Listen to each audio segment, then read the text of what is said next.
Una hermosa joven pareja desaparece misteriosamente en 1999. 20 años después, en un día que parecía cualquiera, el monótono trabajo de un excavador se ve interrumpido por un sonido metálico y una violenta sacudida. Su excavadora ha chocado con algo que no es ni roca ni tronco. Con cuidado, la excavadora extrae de las profundidades no solo lodo, sino el fantasma de una tragedia olvidada. Un Chevrolet Chevette azul oxidado y destrozado, que el río ha guardado en silencio durante 20 años. El descubrimiento plantea una pregunta. ¿Podría haber sido realmente un accidente? Oliver García conocía el sonido del mundo a través del motor de su excavadora. El rugido metálico era la banda sonora de sus días, una vibración constante que subía por sus pies y se instalaba en sus huesos, ahogando los sonidos más sutiles de Puente Blanco. A los 40, su vida era un mapa de gestos repetidos, el arco preciso de la pala excavando en la tierra, la rotación calculada de la cabina, el rítmico vertido de barro y grava. Manejaba la máquina no como un trabajo, sino como una extensión de su propio cuerpo, una herramienta con la que esculpía el paisaje que lo vio nacer. El sol de la mañana caía a plomo sobre el cristal de la cabina, creando un capullo de calidez y aislamiento donde Oliver se sentía como en casa, lejos de las conversaciones intrascendentes y las miradas curiosas de un pequeño pueblo donde todos conocían su nombre, a su padre y los pasos que daría incluso antes de empezar a caminar. Su rutina era un ritual de previsibilidad. Despertaba antes del canto de los primeros gallos y el aroma del café recién hecho por su esposa, Ana, llenaba la pequeña casa. El beso en la frente de sus 2 hijos dormidos era una silenciosa promesa de regreso, un acto diario de fe. Luego venía el viaje en la vieja camioneta por el camino de tierra que serpenteaba junto al río de Almas, cuyas oscuras y lentas aguas albergaban las historias y secretos de la región. Cada curva, cada árbol, cada casa con su humo matutino era una imagen grabada en su memoria, el paisaje inmutable de su existencia. Para Oliver, esta repetición no era una carga, sino un ancla, la prueba de que su mundo, aunque limitado, era seguro y ordenado. Era un hombre de pocas palabras, pero de sentimientos profundos, anclado en esa tierra. El proyecto actual era el más grande que Puente Blanco había visto en décadas. Un proyecto gubernamental para construir un muro de contención, un intento de controlar la furia del río de Almas, que en años de inundaciones arrasaba con cultivos, aislaba familias y reafirmaba su poder sobre la vida humana. El trabajo de Oliver consistía en dragar el lecho del río, retirando toneladas de sedimentos acumulados a lo largo de los años, allanando el camino para los cimientos del muro. Fue un trabajo brutal, de fuerza bruta, que transformó la ribera en una herida abierta de lodo y rocas. Encontró de todo allí abajo: troncos de árboles centenarios, cadáveres de animales, restos de pequeñas embarcaciones. Cada objeto era un fragmento de una historia olvidada, que retiraba y descartaba sin pensarlo mucho, concentrado solo en el ritmo y el objetivo del día. Puente Blanco se enclavaba en el valle como un secreto bien guardado, con sus escasas calles adoquinadas y casas que parecían conversar entre sí a través de balcones floridos. El aire estaba impregnado de un aroma a tierra húmeda y maleza, un perfume intensificado por la niebla que subía del río al amanecer. Era un lugar donde el tiempo parecía ralentizarse, donde las noticias corrían por boca de los vecinos y las heridas, incluso las antiguas, nunca cicatrizaban del todo, apenas cubiertas por una fina capa de silencio y resignación. Oliver sentía el peso de esta atmósfera sobre sus hombros, la sensación de pertenecer a un lugar que era a la vez su refugio y su prisión, un escenario donde cada acto era observado y juzgado en silencio. Sus músculos estaban definidos por el esfuerzo diario, sus hombros anchos y sus manos callosas de tanto agarrar las palancas de la máquina. Pero había dulzura en su mirada, sobre todo cuando se permitía un momento de pausa, observando un pájaro volar sobre el agua o la forma en que la luz del sol se filtraba entre las hojas de los árboles de la orilla opuesta. En esos momentos, el operador de la excavadora desaparecía y emergía el hombre, con sus preocupaciones y sueños silenciosos. Pensó en Ana, en su sonrisa, en cómo ella podía comprender su silencio. Pensó en el futuro de sus hijos, deseándoles un mundo más grande que las orillas de ese río, un horizonte que él mismo nunca se había atrevido a buscar. La obra era un universo aparte. El ruido de las máquinas, los gritos de los capataces, el polvo que se elevaba y se mezclaba con el vapor. Para los demás trabajadores, la mayoría venidos de fuera, era solo un trabajo más. No veían lo que Oliver veía. No experimentaban el río como una entidad viva, con memoria y estado de ánimo. Para ellos, el lodo era solo lodo. Para Oliver, era tiempo solidificado. Capas sobre capas de años, estaciones, inundaciones y sequías. Sabía instintivamente que excavar en el fondo de ese río era como hojear las páginas de un libro viejo y frágil, sin estar seguro de qué historia o imagen podría emerger. La estabilidad de su vida fue una construcción cuidadosa, el salario fijo, su propia casa, la rutina familiar. Todo era una barrera contra el caos que sentía latir bajo la tranquila superficie de la ciudad. Recordó a su padre, un hombre que también vivió y murió en Puente Blanco, hablando de las incertidumbres de la vida, de cómo el río podía dar y recibir con igual indiferencia. Oliver eligió el camino opuesto. Buscó seguridad, previsibilidad, un trabajo que, aunque arduo, le otorgara el control sobre una pequeña porción del mundo. La excavadora era su escudo, la cabaña su fortaleza. En su interior era el amo, el motor de su propio destino. El clima de la región era una característica en sí mismo. Las mañanas brillantes y soleadas podían convertirse en tardes de violentas tormentas, con vientos que aullaban en el valle y lluvias que hacían crecer el río de almas en cuestión de horas. Oliver había aprendido a interpretar las señales meteorológicas, el color de las nubes, la dirección del viento, el comportamiento de los animales. Existía un profundo, casi religioso, respeto por el poder de la naturaleza. Esta conciencia moldeó el carácter de los habitantes de Puente Blanco, una mezcla de resiliencia y fatalismo. Sabían que, en última instancia, no tenían el control, y esta aceptación era la base de su comunidad. Esa mañana en particular, el aire era particularmente pesado, denso y húmedo, presagiando una lluvia que tardaba en caer. El cielo era de color plomo, y el silencio entre el estruendo de la maquinaria parecía más profundo de lo habitual. Oliver sintió una sutil inquietud, una de esas sensaciones que no se pueden nombrar, pero que se instalan en la boca del estómago. La atribuyó al cansancio, a la monotonía de excavar el mismo tramo de río durante semanas. Poco sabía que esta sensación era el presagio de una ruptura, la silenciosa advertencia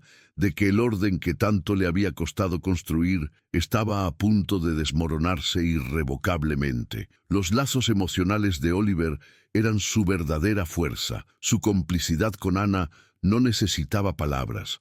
Se comunicaban con miradas, gestos y el simple acto de compartir un café en el porche al final del día. Ella era la guardiana de sus emociones, la única persona que veía más allá del hombre fuerte y silencioso que el resto del pueblo conocía. Con sus hijos era un padre presente, enseñándoles a pescar, a reconocer los árboles, a respetar el río. Estaba construyendo una base de recuerdos felices para ellos, una infancia protegida de las sombras que, según él, se cernían sobre la historia del pueblo. El trabajo continuó. La pala de la excavadora se hundió en el agua oscura, salió cargada de tierra y rocas y vertió el material en un montículo creciente en la orilla. El movimiento era hipnótico, casi meditativo. En su mente, Oliver repasó la lista de la compra que Ana le había dado. Pensó en reparar el tejado, en las pequeñas cosas que conformaban la arquitectura de una vida cotidiana. Estaba inmerso en su vida cotidiana, protegido por la familiaridad de sus tareas, sin sospechar que estaba a punto de desenterrar un pasado que no era suyo, pero que lo reclamaría de forma abrumadora. La atmósfera del lugar era de progreso lento y ruidoso. El muro de contención simbolizaba el intento de la humanidad de imponer orden en la naturaleza, de reescribir la geografía local en nombre de la seguridad. Oliver fue el principal agente de esta transformación, el hombre cuya fuerza mecánica alteró el curso de un antiguo río. Había una ironía en esto que él no percibía. Al intentar enterrar el pasado de inundaciones y pérdidas bajo un muro de hormigón, estaba, de hecho, excavando en la dirección exacta del recuerdo más oscuro y enterrado de Puente Blanco. El río estaba a punto de revelarle lo que se había negado a revelar durante 20 largos años. No buscaba nada más que el final del día. Su deseo era simple: volver a casa, oler la comida de Ana, oír la risa de sus hijos y dejar atrás el peso del día. Una sensación de estabilidad era todo lo que ansiaba. Un refugio seguro en un mundo que sabía que, en el fondo, era impredecible. El río, sin embargo, tenía otros planes. Bajo la superficie, tranquila y fangosa, un secreto aguardaba pacientemente, una historia inconclusa que exigía un cierre. Y Oliver, sin saberlo, era el hombre destinado a ser el narrador involuntario de su último y trágico capítulo. El rugido del motor era el único sonido, pero un silencio mucho más antiguo estaba a punto de gritar. Era un sonido que no pertenecía allí. No era el golpe sordo de una roca, ni el desgarre de un tronco viejo. Era una protesta metálica, un crujido profundo y arrastrado que provenía de las profundidades del río. El cucharón de la excavadora se trabó con fuerza obstinada, y toda la máquina se sacudió, la tensión vibrando a través de los cables de acero. El motor rugió bajo la tensión. Oliver sintió una sacudida en la columna. Años de experiencia le decían que esto era diferente. No era un obstáculo natural, era algo creado por el hombre, algo grande y pesado que se negaba a moverse, algo que había estado atrapado en el tiempo y el barro durante mucho, mucho tiempo y no quería ser molestado. Con una habilidad casi instintiva, alivió la presión y cambió el ángulo de la pala, transformando la fuerza bruta en una maniobra delicada. Ya no cavaba, sino que pescaba algo de las profundidades. La curiosidad sustituyó a la monotonía. Lentamente, con el cuidado de un cirujano, comenzó a izar el objeto. Primero, emergió una forma informe, cubierta por una gruesa capa de limo oscuro, vegetación acuática y conchas. Parecía un monstruo de río, un leviatán dormido que había despertado contra su voluntad. El agua fangosa caía en cascada, revelando vagamente contornos bajo el lodo, una geometría que no pertenecía al lecho del río. Entonces, cuando el objeto se elevó completamente del agua y quedó suspendido en el aire, la gravedad y el agua impetuosa hicieron su trabajo. El limo comenzó a desprenderse en grandes láminas, revelando el color que había debajo, un azul descolorido y oxidado. La silueta se volvió inconfundible, brutal en su claridad. Era el techo de un coche. Oliver apagó el motor de la excavadora. El silencio que siguió fue absoluto, denso, como si el aire mismo hubiera sido succionado del valle. El único sonido era el goteo del agua del vehículo destrozado, un gemido lento y constante que medía los segundos de aquella revelación paralizante. Sintió un temblor involuntario en las piernas. Con un esfuerzo consciente, abrió la puerta de la cabina y bajó los escalones metálicos. Sentía los pies extrañamente pesados. Caminó hasta el borde de la cuneta. El suelo blando y fangoso cedió bajo sus botas. El olor lo impactó con fuerza, una mezcla acre de óxido, descomposición y tiempo estancado. Era el olor de un lugar que no había visto la luz del sol ni respirado aire fresco en una eternidad. Era el olor de un secreto guardado por el agua, un aliento fétido que subía del vehículo y parecía aferrarse a su garganta, asfixiándolo lentamente. Era un Chevrolet Chevette, abollado, corroído, con el parabrisas destrozado como una telaraña, pero inconfundiblemente un Chevette, un fantasma metálico de su adolescencia. Oliver no necesitó ver la matrícula, no necesitó confirmación. Un escalofrío le recorrió la espalda, erizándole el vello de la nuca, a pesar del calor sofocante. En ese instante, la oscura leyenda de Puente Blanco, la historia contada en voz baja para asustar a los jóvenes, dejó de ser folclore. Acababa de emerger del lecho del río ante sus ojos, y él, Oliver García, había sido el responsable de devolverla al mundo de los vivos. Los demás trabajadores, que hasta entonces habían mantenido una distancia respetuosa, comenzaron a acercarse, con rostros que mezclaban asombro y fascinación morbosa. Se detuvieron detrás de Oliver, formando un pequeño grupo silencioso. Empezaron los murmullos, bajos y vacilantes, nombres susurrados en el aire denso.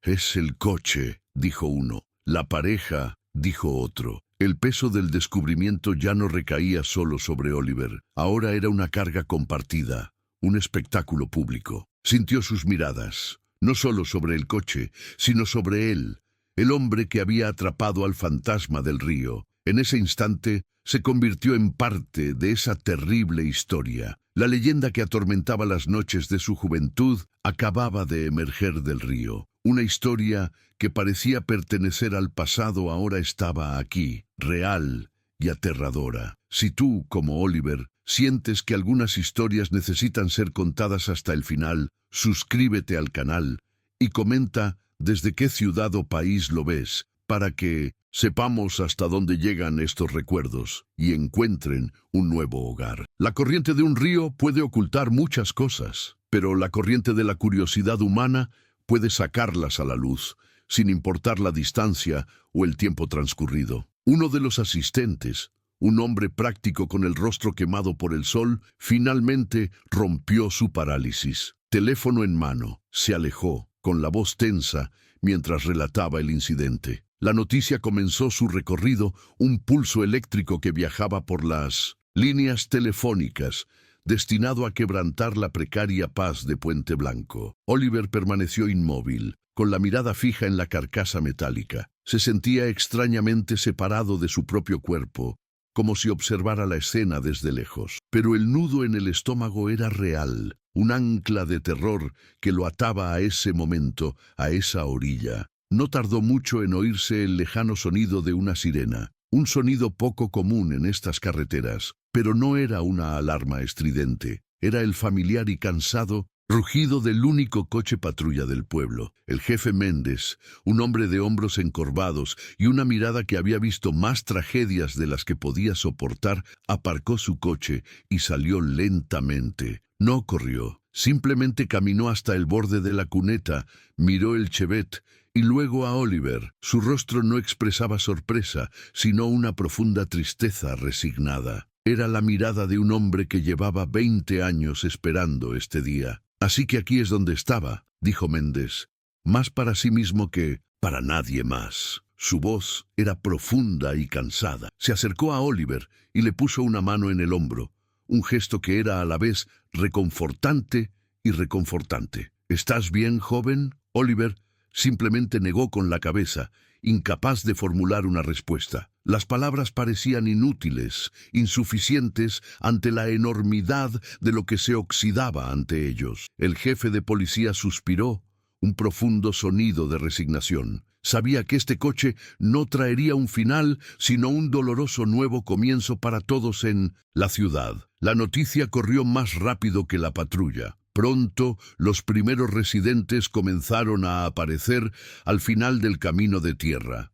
Llegaban a pie, en bicicleta, en camionetas viejas. Mantenían una distancia respetuosa, tras una línea imaginaria, observando en silencio. Eran rostros que Oliver conocía desde la infancia, ahora marcados por el tiempo y con la misma expresión de conmoción y dolor. Vio en sus ojos el reflejo de sus propios recuerdos, la memoria colectiva de una herida que todos creían cerrada por el tiempo, pero que ahora estaba abierta y sangrando de nuevo. La policía comenzó a acordonar la zona. Se extendió cinta amarilla entre los árboles y la maquinaria de construcción, creando un perímetro sagrado alrededor de la tumba metálica. La obra, lugar de trabajo y progreso, se había convertido en la escena de un crimen, un yacimiento arqueológico trágico. El coche permaneció allí, en el centro de todo, como una acusación silenciosa. Oliver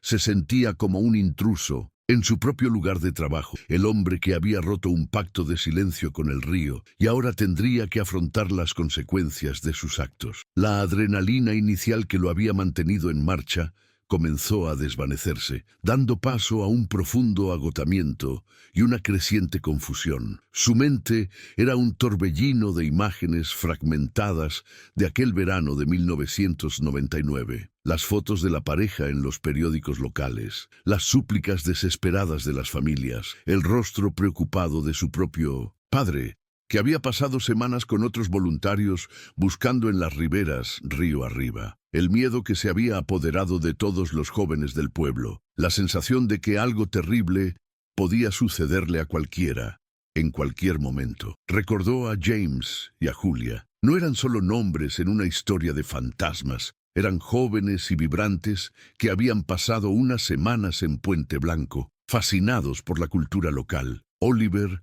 los había visto una vez, en la plaza principal, riendo mientras James intentaba enfocar una cámara antigua. Julia lo observaba con adoración. La nitidez de esa imagen en su memoria era una violenta afrenta a la visión de metal retorcido y lodo oscuro. La vida que había sido brutalmente truncada ahora parecía más real que nunca. Al anochecer, un coche más viejo y oxidado que el del jefe de policía se detuvo en la carretera. Un hombre mayor, encorvado por el tiempo, salió con dificultad. Era el señor Almeida, quien había sido el mejor amigo del padre de Julia y la había visitado durante su estancia en la ciudad. Caminó hasta la cinta policial, con la mirada fija en el Chevette. No dijo ni una palabra, simplemente se quedó allí, temblando, y las lágrimas comenzaron a rodar silenciosamente por su rostro arrugado. Ese llanto silencioso fue más devastador que cualquier grito. El dolor de 20 años se manifestó en un colapso reprimido. El día terminó en suspenso. El equipo forense de la capital llegaría a la mañana siguiente. El coche, con su macabro contenido, permanecería en la cuneta durante la noche, custodiado por un solo policía. La oscuridad descendió sobre el valle, envolviendo la escena en un manto de sombras. Las luces del coche patrulla proyectaban un resplandor fantasmal sobre el cadáver. El río, indiferente a todo el drama humano, continuó su lento y eterno curso, como si nada hubiera sucedido, guardándose el resto de sus secretos. Oliver no regresó a casa hasta mucho después del anochecer. El camino familiar parecía extraño y amenazador en la oscuridad. El silencio dentro de su camioneta era ensordecedor, solo interrumpido por el zumbido en sus oídos. Podía oler el río en su ropa, en su piel. Al entrar en la casa, Ana miró su rostro pálido y sus ojos atormentados, y lo supo al instante. No necesitó preguntar. La estabilidad que habían construido con tanto cuidado, la rutina que los protegía del mundo, se había desvanecido junto con ese auto, y la vida, tal como la conocían, había terminado. A la mañana siguiente, la obra de Oliver ya no era suya. Se había transformado en un escenario oficial y estéril, atendido por un equipo de expertos llegados desde la capital. Se movían con eficiencia clínica, vestidos con monos blancos. Sus voces tranquilas y técnicas contrastaban marcadamente con la emoción descarnada que se cernía sobre los lugareños. Las cámaras capturaban cada ángulo, cada mancha de barro alrededor del vehículo. Oliver observaba desde lejos, relegado a la posición de espectador. La excavadora, su Un fiel compañera, permanecía inmóvil y silenciosa, testigo inerte del caos que había sembrado. Ya no era el operador, era simplemente el hombre que había encontrado el coche, una pieza viviente del rompecabezas. La operación para sacar el Chevette del fondo de la zanja fue un ritual lento y solemne. Se ataron cables gruesos a la estructura corroída y una grúa, traída especialmente para la tarea, comenzó a tirar. El coche se elevó lentamente, goteando el agua oscura del río como si llorara sus últimas lágrimas. Cuando fue depositado en tierra firme, sobre una lona azul, pareció aún más trágico. La luz del día reveló la magnitud de la violencia del tiempo y el impacto. El metal estaba retorcido, las ventanas destrozadas, el interior un vacío oscuro y fangoso. Era un sarcófago, y todos los presentes sintieron el peso de su santidad profanada. En Puente Blanco, la noticia corrió como la pólvora. El nombre Chevette estaba en boca de todos, resucitando la historia de James y Julia de lo más profundo de la memoria colectiva. En redes sociales, los jóvenes compartían recortes de periódicos antiguos que sus padres habían conservado. Fotografías amarillentas de la pareja sonriente inundaban las pantallas de los celulares. Un contraste fantasmal con las imágenes del auto destrozado que ahora transmiten los canales de noticias regionales. La ciudad entera se transportó a 1999, obligada a revivir el trauma, la incertidumbre y el dolor que nunca se habían procesado adecuadamente. Oliver cerró los ojos y una imagen nítida se formó en su mente. Los había visto en el mercado dominical, unas semanas antes de que desaparecieran. Julia, con su pelo largo y una sonrisa que parecía iluminar todo a su alrededor, probaba una fruta local, haciendo una mueca divertida. James la observaba, con la cámara colgada del cuello y una mirada de pura admiración. Eran tan visiblemente forasteros, con sus ropas coloridas y su energía vibrante, que parecía fuera de lugar en el ritmo lento de Puente Blanco. Eran la imagen de la juventud, el amor y un futuro que parecía infinito. No eran simples turistas. Eran estudiantes universitarios de antropología. Su proyecto era ambicioso: documentar la cultura ribereña del Río de Almas. Pasaron semanas entrevistando a los pescadores más ancianos, conociendo sus leyendas, fotografiando las manos de las mujeres tejiendo redes y los rostros de los hombres marcados por el sol y el río. Había una cruel ironía en todo esto, que solo ahora se hacía evidente. Vinieron a capturar las historias que el río albergaba, a dar voz a sus secretos, y al final el río los silenció, apropiándose de su historia y encerrándola en sus fangosas profundidades. La noche en que desaparecieron se convirtió, en la memoria del pueblo, en una entidad mítica, una tormenta bíblica, como la llamaban los ancianos. La lluvia no cayó. Cayó del cielo a cántaros. Los relámpagos rasgaron la oscuridad, seguidos de truenos que hicieron temblar las casas. El corte de luz se produjo al anochecer, sumiendo a Puente Blanco en una oscuridad total, rota solo por destellos celestiales. El río, alimentado por sus afluentes, creció y rugió. Era un sonido aterrador, la voz de una naturaleza enfurecida, y todos se acurrucaron en sus casas, rezando para que amaneciera pronto. Oliver recordaba vívidamente la búsqueda que siguió. Su padre, junto con docenas de hombres del pueblo, salía cada mañana con machetes y cuerdas, y regresaba al anochecer, cubierto de lodo, exhausto y con la desesperación reflejada en el rostro. La búsqueda se concentró en la carretera principal, donde ésta se acercaba peligrosamente al borde, el lugar más probable para que un coche hubiera derrapado. El ambiente en su casa era tenso. Las conversaciones de sus padres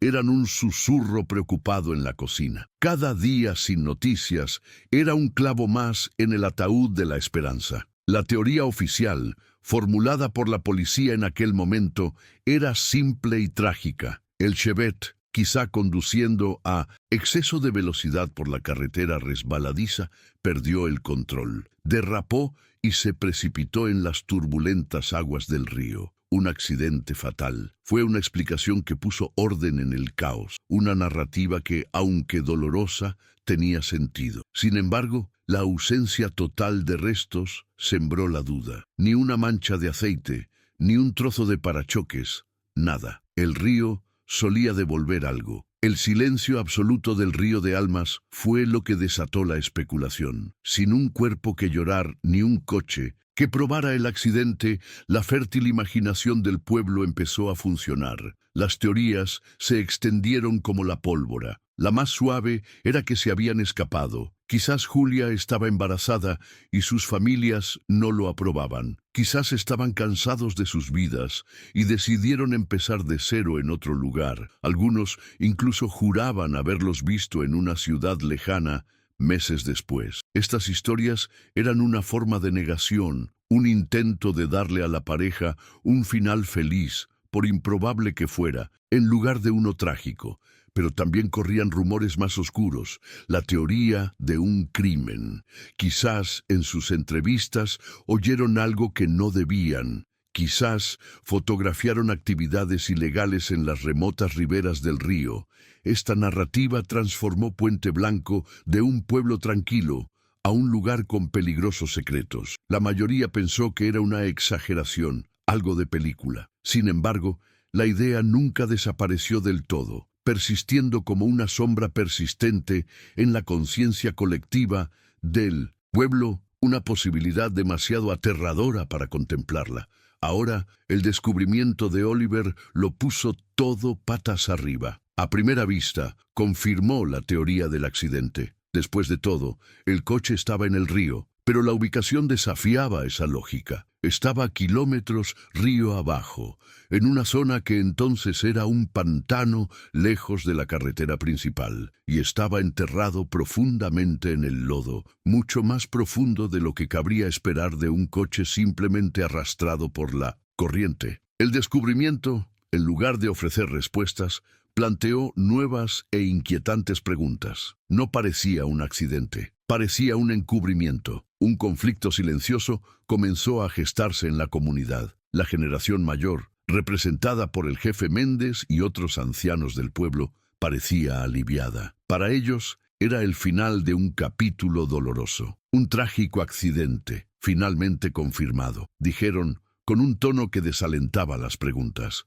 Era un comprensible deseo de paz, de dejar que los fantasmas descansaran por fin. Cambiaban de tema, con el rostro decaído cada vez que alguien intentaba especular sobre los extraños detalles del descubrimiento. Querían enterrar la historia junto con los cuerpos que seguramente serían identificados. Oliver, sin embargo, sentía lo contrario. El descubrimiento no le trajo paz, sino una inquietud febril. No podía aceptar la versión simplista del accidente. Había demasiadas piezas que no encajaban. Sentía que le debía a James y Julia, y a su propia conciencia, buscar la verdad completa por muy dolorosa que fuera. Esta necesidad lo puso en una silenciosa colisión con el deseo de olvido del pueblo. Comprendió que buscar respuestas no solo sería cuestión de investigar los hechos, sino de luchar contra la barrera del silencio deliberado. Su obsesión empezó a crecer. Las noches se hicieron largas e insomnes. Daba vueltas en la cama, con la imagen del Chevette siendo sacado del barro, repitiéndose en su mente. Sentía una responsabilidad abrumadora. No era detective, era operador de excavadora. Pero fue él quien tocó primero esa tumba acuática. Fue su máquina la que interrumpió el sueño de 20 años. Este hecho lo conectó con la historia como nadie más lo hizo. Sintió que había despertado a los muertos y, por lo tanto, tenía la obligación de escuchar lo que tenían que decir. Intentó hablar con algunos de los hombres mayores que habían participado en las búsquedas originales, con la esperanza de encontrar alguna inconsistencia, algún recuerdo olvidado, pero solo encontró puertas cerradas y miradas evasivas. En el bar del pueblo, un lugar normalmente un hervidero de historias y chismes, el silencio se apoderó de él a medida que se acercaba. no era hostilidad manifiesta, sino algo más sutil y perturbador, un miedo compartido, un miedo a que hurgar en ese pasado pudiera sacar a la superficie algo que envenenaría el presente de todos. Un comunicado oficial del equipo forense fue un duro golpe para la ciudad.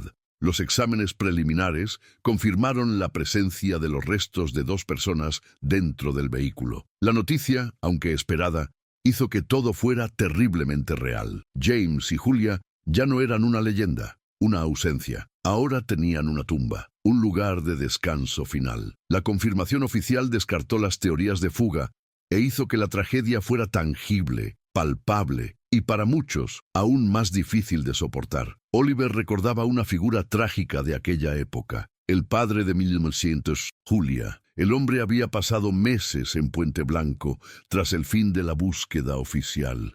Alquiló una pequeña habitación en la única pensión del pueblo y todos los días caminaba por la orilla del río, de sol a sol, gritando el nombre de su hija. Su dolor era tan visceral y público que incomodaba a los lugareños. Era un reflejo del dolor que todos querían evitar, un recordatorio constante de la herida abierta. Finalmente se fue, destrozado, dejando tras de sí el fantasma de su propio dolor. Empezó a atar cabos. La zona donde encontró el coche, conocida como Pozo del Diablo, era un laberinto de pantanos y aguas estancadas en 1999. La enorme inundación que cambió el cauce del río ocurrió años después. En el momento de la desaparición, habría sido casi imposible que la corriente arrastrara el coche hasta allí, y aún más difícil que se hundiera tan profundamente. La única explicación que le parecía lógica era que no se habían llevado el coche, lo habían dejado allí, intencionalmente.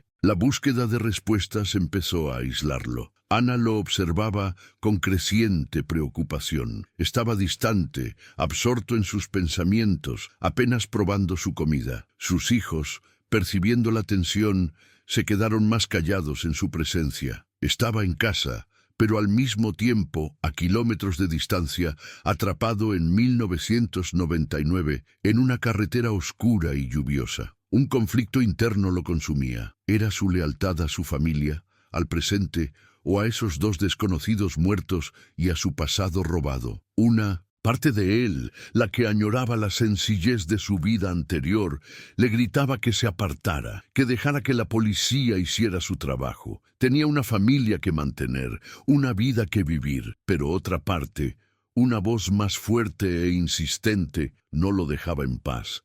La conexión que sentía era inexplicable, casi mística. Él no había elegido esta historia, pero ésta lo había elegido a él. Darle la espalda ahora sería como enterrarlos a ambos por segunda vez. Sería traicionar la verdad que sentía latir bajo la superficie. Al anochecer, Oliver caminó hacia la orilla del río, no a la obra, sino a un tramo más tranquilo y apartado. Contempló el agua oscura, que ahora parecía diferente. Ya no era solo agua, era un archivo líquido, un testigo silencioso que había absorbido un crimen y lo había retenido durante 2 décadas. El silencio del río no era de paz, sino de complicidad, y al ponerse el sol, tiñendo el cielo de naranja y púrpura, Oliver tomó una decisión silenciosa. Haría que el río hablara, cueste lo que cueste. La investigación oficial tuvo un final predecible y frustrante. Con la identificación de los cuerpos aún en curso,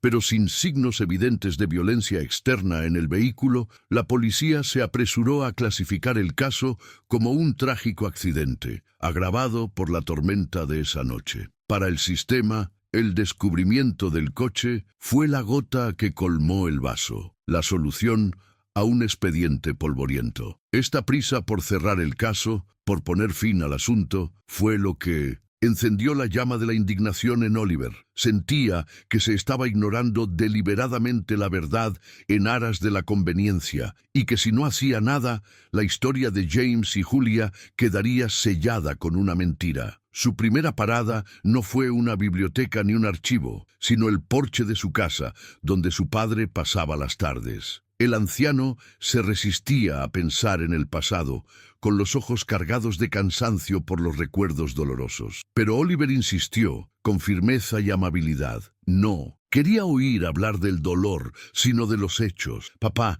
necesito saber exactamente cómo fue la búsqueda. ¿Qué hiciste?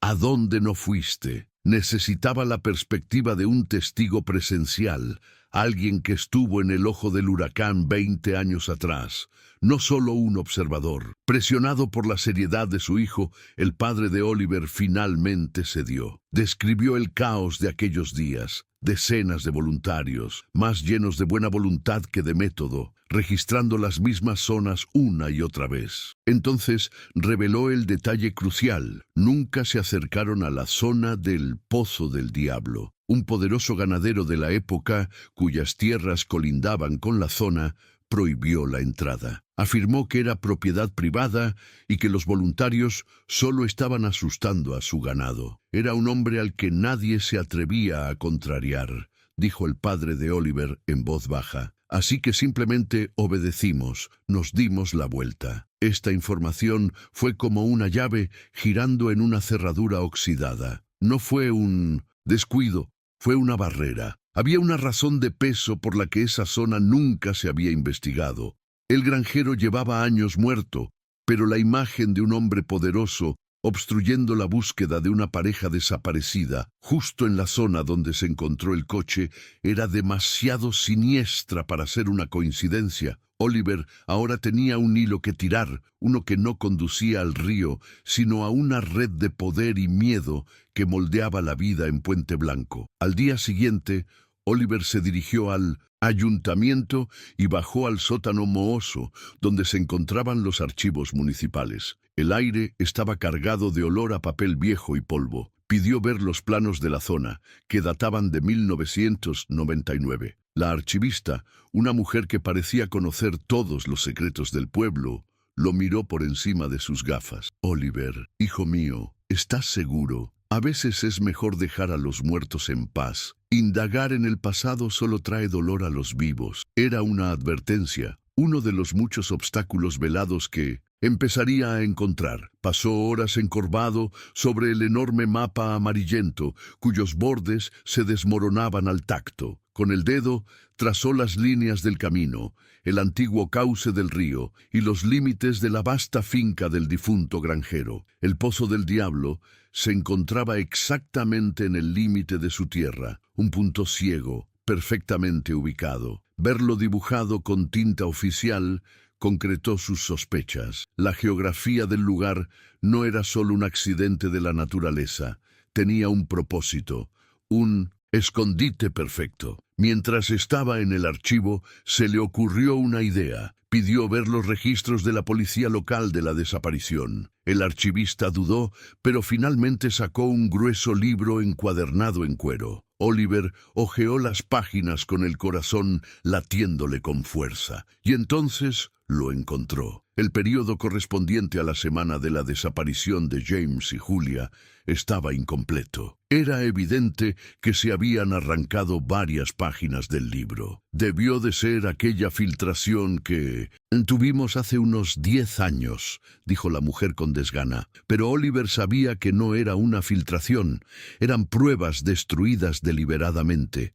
Su búsqueda lo llevó a un lugar de silencios aún más profundos, la vieja iglesia de piedra en el centro del pueblo. El sacerdote, un hombre con ojos que parecían contener la historia de generaciones, escuchó pacientemente a Oliver. No ofreció hechos, sino que habló en parábolas sobre el perdón, el peso de los secretos y los pecados que una comunidad comete para protegerse. A veces, hijo mío, el silencio es una forma de misericordia, dijo, pero la misericordia para algunos es injusticia para otros. Las enigmáticas palabras del sacerdote dejaron a Oliver aún más frustrado, pero también más convencido de que existía una verdad oculta que muchos conocían y protegían. De camino a casa, el peso de su investigación lo azotó. Condujo por calles conocidas, pero se sentía como un extraño en su propia ciudad. La duda empezó a corroerlo. ¿Y si se equivocaba? ¿Y si solo estaba conectando cabos sueltos, construyendo una conspiración a partir de una tragedia? Miró sus manos en el volante, las mismas manos que manejaban la excavadora. Estaba destruyendo la paz de su familia, distanciándose de Ana. Todo por su obsesión con los fantasmas. Por un momento deseó poder retroceder en el tiempo y no haberse encontrado nunca con ese coche. Decidió visitar al dueño de la pequeña tienda de carretera, la última persona que vio a la pareja. El hombre, ya muy mayor y con una memoria frágil, al principio no recordaba nada. Pero Oliver fue paciente, describiendo a la pareja, la cámara, el Chevette. Una chispa de reconocimiento brilló en los ojos del anciano. El tipo parecía tener prisa, dijo. No dejaba de mirar por el retrovisor y me pidió un mapa. No el mapa turístico, sino un mapa de las carreteras secundarias, de los caminos de tierra. Me preguntó cuál era la mejor ruta para llegar al otro lado del valle sin usar la carretera principal. Esta información lo cambió todo. No estaban simplemente paseando en una noche tormentosa. Intentaban evitar la carretera principal. Estaban huyendo. La imagen de James mirando nerviosamente el retrovisor pintaba un panorama aterrador. Alguien los seguía. La teoría del crimen, antes un oscuro susurro, ahora cobraba una fuerza aterradora. No eran víctimas del río. El río era simplemente el arma que usaban para ocultarlos. Con esta nueva certeza ardiendo en el pecho, Oliver fue a hablar de nuevo con su padre. Le habló del mapa, del miedo en el rostro de James. Le preguntó directamente por el granjero que había bloqueado la búsqueda. Al ver la determinación inquebrantable de su hijo, el anciano finalmente rompió su propio pacto de silencio. Con la voz quebrada, confesó que el granjero tenía un hijo, un joven conocido por su violencia y temperamento explosivo. Conducía una vieja y ruidosa camioneta y siempre se metía en peleas. Y sí, recordaba haber oído que el chico había tenido una pelea fuerte con unos chicos del pueblo en la época de su desaparición. Todos le tenían miedo, hijo. Yo tenía miedo, por eso me callé. ¿Disfrutaste esta historia? Dale a me gusta y suscríbete al canal. Seguimos con el video. La confesión de su padre fue un golpe bajo para Oliver. Un sospechoso, un nombre, un rostro, un camión. El hijo del granjero. Lo recordaba de su juventud. Un matón mayor que aterrorizaba a los más jóvenes. El misterio, antes una niebla impersonal, ahora tenía un rostro. Y era un rostro que él conocía. La historia se volvió de repente mucho más personal y peligrosa. El mal ya no era una fuerza abstracta, tenía un nombre y una dirección en Puente Blanco. La siguiente pregunta era obvia. ¿Qué le pasó a ese chico? Oliver empezó a preguntar discretamente. La respuesta que obtuvo fue otra coincidencia alarmante. El hijo del granjero se había marchado repentinamente de Puente Blanco, apenas unos meses después de la desaparición de la pareja. Algunos decían que se había ido al sur a trabajar, otros que se había alistado en el ejército. Nadie lo sabía con certeza. Simplemente desapareció del pueblo, un cabo suelto conveniente que nunca se ató. Su investigación se agudizó. Ya no buscaba historias, sino cualquier rastro dejado por ese hombre. Esto lo llevó a la finca abandonada de la familia, un lugar que, según los niños del pueblo, estaba embrujado. La casa principal estaba en ruinas,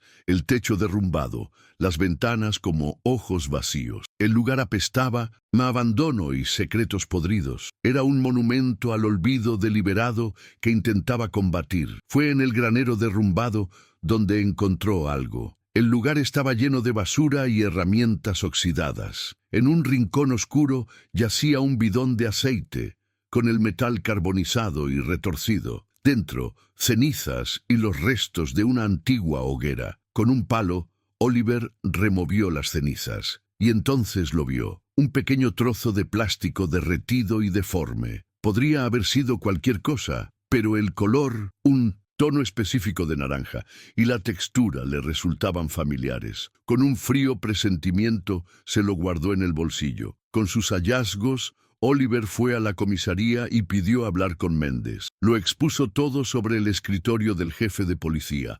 El registro bloqueado, las páginas arrancadas del expediente, el testimonio del dueño de la tienda, la historia del hijo violento del granjero y su repentina huida. Habló con una calma y una claridad que ni siquiera él sabía que poseía. Ya no pedía ayuda, presentaba un caso. El jefe Méndez lo escuchó todo sin interrumpir, con el rostro impasible. Cuando Oliver terminó, exhaló el mismo suspiro cansado que había dado en la orilla del río. Oliver, estas son historias de hace 20 años, chismes.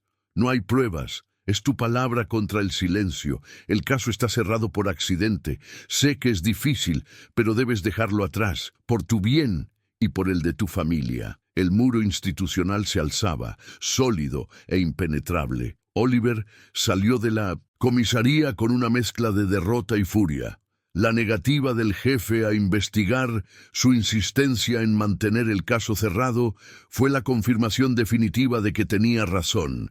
No estaban protegiendo la memoria de James y Julia, estaban protegiendo a alguien. Alguien que seguía vivo, alguien que podría seguir viviendo en la ciudad o tener vínculos con ella. El silencio no era paz, era complicidad.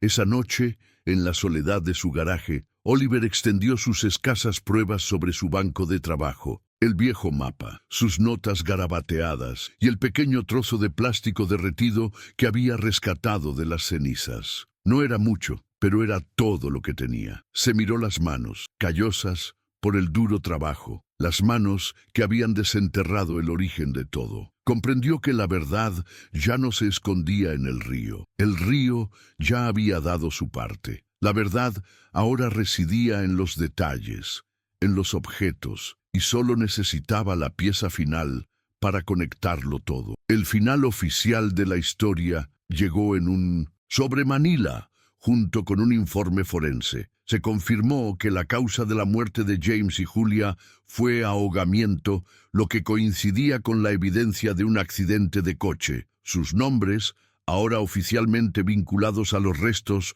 fueron revelados. Para el mundo exterior, la prensa y la burocracia, el caso quedó elegantemente cerrado. Un comunicado de la comisaría de Puente Blanco se leyó en la radio local, expresando sus condolencias a las familias y reafirmando la historia de aquella trágica y fatídica noche de tormenta.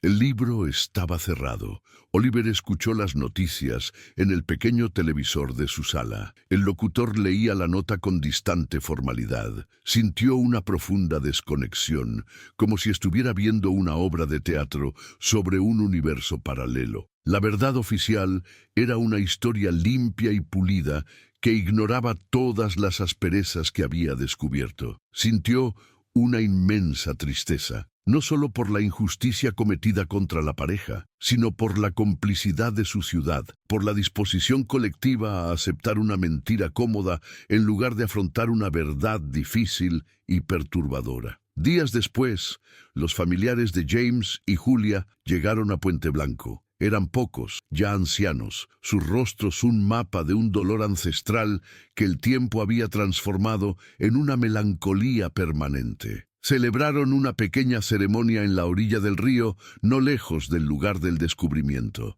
Arrojaron flores al agua oscura. Oliver observaba desde lejos, oculto entre los árboles, sintiéndose como un mirón, pero incapaz de apartarse. Él era el vínculo invisible entre estas personas, y la verdad que jamás conocerían. Entonces ocurrió algo inesperado. La investigadora principal del equipo forense, una joven de aspecto profesional, lo buscó antes de irse de la ciudad. Discretamente, le entregó una pequeña bolsa de pruebas sellada. Oficialmente, esto estaba demasiado deteriorado como para aportar información útil, dijo, con una expresión que delataba su formalidad. La burocracia tiene sus límites, pero pensé que esto no debería quedarse guardado. Se la entregó a Oliver en un silencioso acto de desafío. Dentro de la bolsa, cubierta de barro seco, estaba la cámara, la misma que Oliver recordaba haber visto colgada del cuello de James.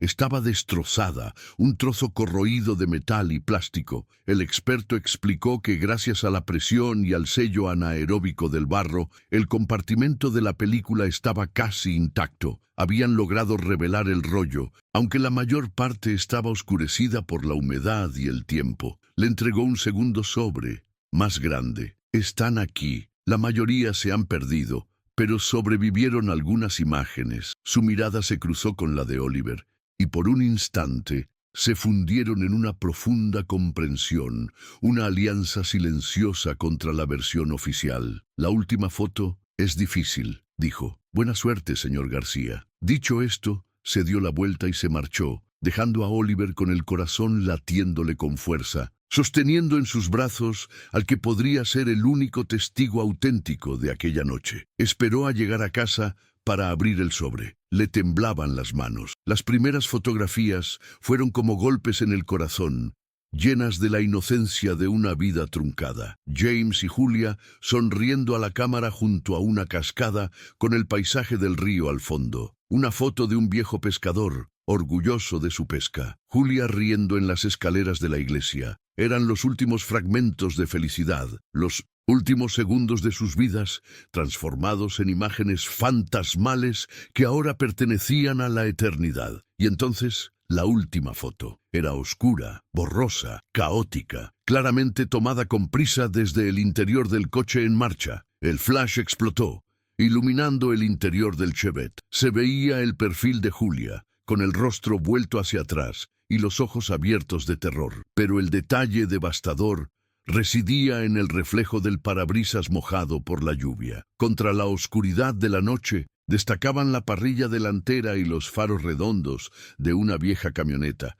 estacionada justo detrás de ellos, demasiado cerca, amenazante. Oliver sintió que la sangre le abandonaba el rostro. Ahí estaba, la prueba, la imagen que reescribió toda la historia. No estaban solos, no huían de la tormenta, huían de esa camioneta. Su mente se dirigió al trozo de plástico naranja derretido que había encontrado en el barril de la quema, la luz direccional de una camioneta de ese modelo. Las piezas encajaron no con la satisfacción de un rompecabezas resuelto, sino con el sonido seco y terrible de la puerta de una tumba al cerrarse. No hubo arrestos, no hubo nuevas investigaciones. El hijo del granjero era un fantasma, desaparecido durante 20 años, quizás muerto, quizás viviendo bajo otro nombre en un lugar lejano. El jefe Méndez no reabriría un caso basándose en una fotografía borrosa y la intuición de un operador de excavadora. La verdad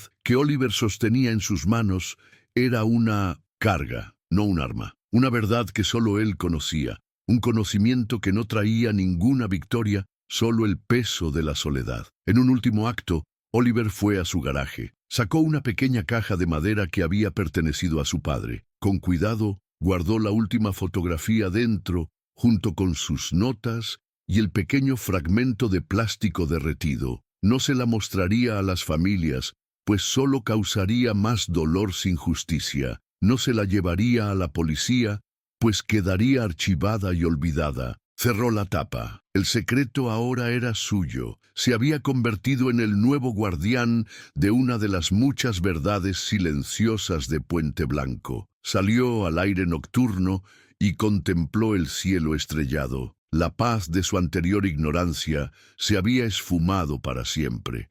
En su lugar, una comprensión más profunda y triste de la vida, la comunidad y la oscuridad que puede acechar bajo la superficie de la normalidad. No encontró el cierre que la ciudad anhelaba, pero sí la verdad. Y en un lugar construido sobre el silencio, el simple acto de saber fue, en sí mismo, una revolución. Por fin comprendió la naturaleza del río. A veces no solo entierra secretos, sino que elige a quién devolvérselos. Cuando regresó a la casa, Ana lo miró. Por primera vez en semanas, no vio la obsesión en sus ojos. Vio una calma solemne, la quietud que llega tras una larga tormenta. Él no había cambiado el pasado, pero lo había honrado de la única manera posible. les había dado a James y Julia lo único que les habían negado durante 20 años, un testigo. Y en el silencio de Puente Blanco, al final, eso fue suficiente. ¿Alguna vez has sentido que una verdad,